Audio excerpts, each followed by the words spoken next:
This happened last summer, just before college started.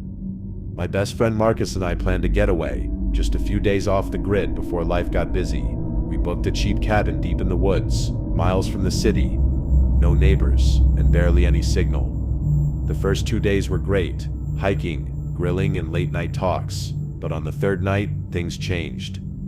We were sitting outside by the fire, around 11:30 p.m., when we heard footsteps coming from the woods. Slow, heavy, and deliberate.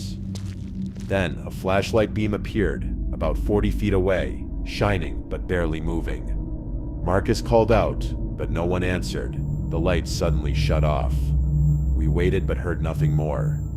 Feeling uneasy, we went inside and locked all the doors. The next morning, we found footprints circling the cabin. Sneaker prints, not boots. They made 2 circles before vanishing into the woods. We had no idea who they belonged to, but it was unsettling. That night, rain poured heavily, and we stayed inside, double-checking the windows and keeping a knife close. At around 1 a.m., Marcus went to the kitchen for a snack and suddenly stopped. He pointed at the kitchen window. There was a fresh face print on the glass. Someone had pressed their forehead and nose against it, watching us from outside. The smudge was still fresh. We immediately turned off the lights, stayed silent, and tried calling the police, but the phone signal kept cutting out. We stayed frozen until the morning. When the police finally arrived, they searched the area but found no one. They took our statements but didn't seem too worried. They suggested it might have been a prank, or someone lost in the woods. Feeling uneasy, we cut our trip short and left the cabin that day.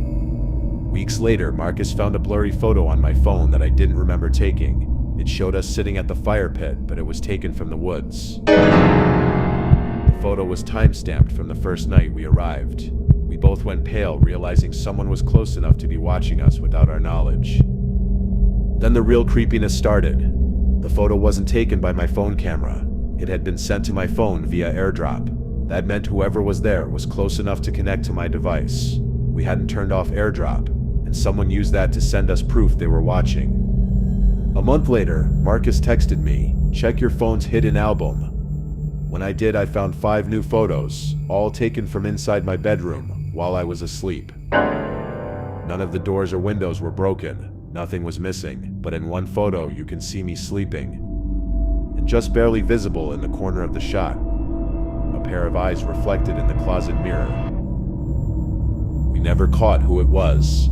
The police never found any leads, no arrests, no explanations, just the haunting feeling that someone was watching us, even when we thought we were safe.